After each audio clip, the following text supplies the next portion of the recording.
ஆண்டவரும் இரட்சகருமான இயேசு கிறிஸ்துவின் ஈடு இணையற்ற நாமத்தில் அன்றன்றுள்ள அப்பம் வாசகர்களுக்கு எங்கள் அன்பின் வாழ்த்துக்கள்.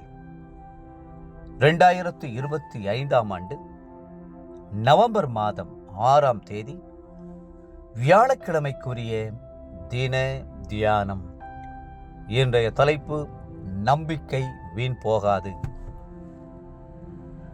22ஆம் சங்கீதம் 4-5 வசனங்கள் சொல்லுகிறது, எங்கள் பிதாக்கள் உம்மிடத்தில் நம்பிக்கை வைத்தார்கள், நம்பின அவர்களை நீர் விடுவித்தீர். உம்மை நோக்கி கூப்பிட்டு தப்பினார்கள், உம்மை நம்பி வெட்கப்பட்டு போகாதிருந்தார்கள். தாவீது ராஜா முற்பிதாக்களின் வாழ்க்கையெல்லாம் தியானித்து பார்த்தார். அவர்கள் கர்த்தர் மீது வைத்த நம்பிக்கைகளில் ஒன்று கூட வீண் போகவில்லை.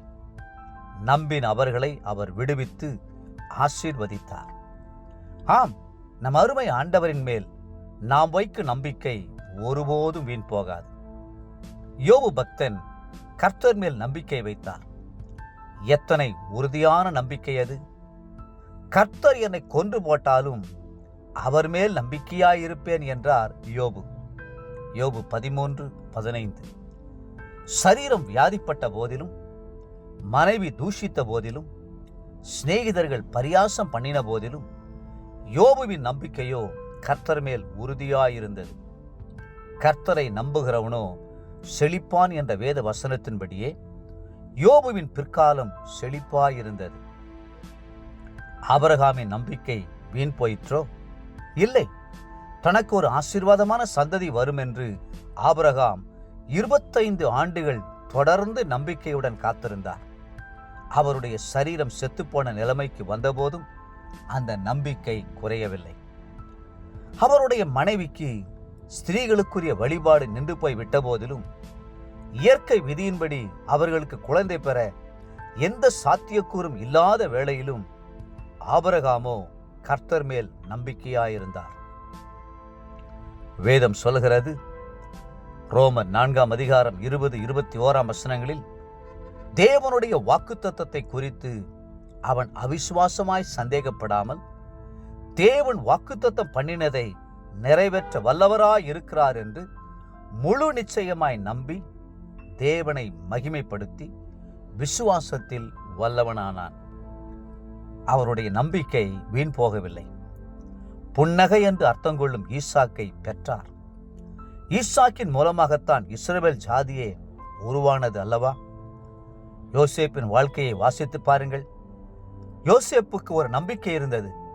கர்த்தர் ஒரு நாள் இஸ்ரவேல் சந்ததியை எகிப்திலிருந்து கானானுக்குள் கொண்டு போவார் என்கிற நம்பிக்கை அது. அந்த நம்பிக்கையோடே தன் எலும்புகளை கானானுக்குள் கொண்டு போக வேண்டும் என்று கேட்டுக்கொண்டார். ஆதியாகமம் 50ஆம் அதிகாரம் 24-25 வசனங்கள். அந்த நம்பிக்கை வீண் போகவில்லை. ஏறக்குறைய 430 ஆண்டுகள் கழித்து யோசேப்பின் எலும்புகளை எடுத்துக்கொண்டு 40 வருடங்கள் சுமந்து கானானுக்குள் கொண்டு சென்று அங்கு அடக்கம் செய்தார்கள். யோசேப்பின் நம்பிக்கை வீண் போகவில்லை. அக்கினி சூளைக்கு எதிர் நின்ற போது சாத்ராக், மேஷாக், ஆபேத் நேகோவின் நம்பிக்கை வீண் போனதா? இல்லை. கர்த்தரை நோக்கி திரும்ப திரும்ப கூப்பிட்ட பிறவி குடனாகிய பரிமேயு நம்பிக்கை வீண் போனதா? இல்லை. கர்த்தர் பார்வை அளித்தார் அல்லவா? தேவ பிள்ளைகளே, உங்கள் நம்பிக்கையும் வீண் போவதில்லை. இன்றைய நினைவிற்கு 26ஆம் சங்கீதம் 1 வசனம், நான் கர்த்தரை நம்பியிருக்கிறேன், ஆகையால் நான் தள்ளாடுவதில்லை. இன்றைய வேத வாசிப்பு காலை எரேமியா 37, 38 மற்றும் 39ஆம் அதிகாரங்கள். மாலை எபிரெயர் 3ஆம் அதிகாரம். அன்புக்குரிய அன்றன்றுள்ள வாசகர்களே, மீண்டும் உங்களை வாழ்த்துகிறோம். கர்த்தர் பேரில் நம்பிக்கை வையுங்கள். உங்கள் நம்பிக்கை ஒரு நாளும் வீண் போகாது. கர்த்தர்தாமே உங்களை ஆசீர்வதித்து மென்மேலும் உயர்த்துவாராக. ஆமென்.